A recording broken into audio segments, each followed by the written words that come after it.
Sementara itu lahan pertanian warga di sejumlah daerah kini mulai gagal panen akibat terbatasnya sumber air. Puncak El Nino yang diprediksi terjadi hingga September mendatang akan berdampak pada hasil pertanian para petani. Fenomena perubahan iklim yang membuat menurunnya curah hujan atau El Nino tengah terjadi di hampir seluruh wilayah Indonesia. Hal ini tentu berdampak pada sumber air yang mengancam sumber pangan. Apalagi di bulan Agustus dan September adalah puncak dari El Nino, di mana intensitas hujan di seluruh wilayah Indonesia diperkirakan semakin sedikit.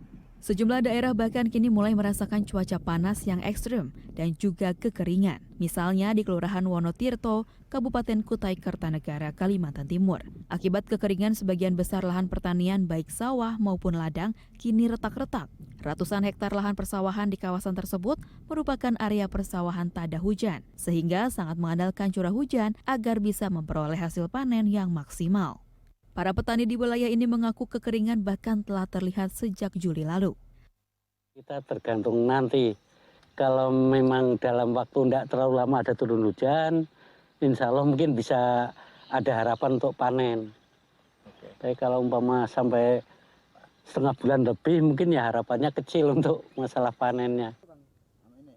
Saat ini harga komoditas pertanian terutama beras mulai mengalami kenaikan. Ini terjadi karena stok beras mulai berkurang akibat lahan pertanian para petani di beberapa daerah mulai gagal panen.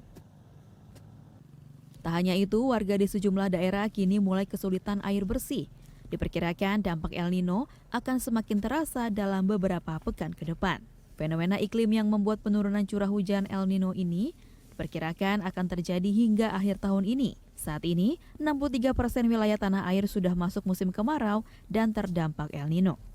Tim Liputan, Buniverse.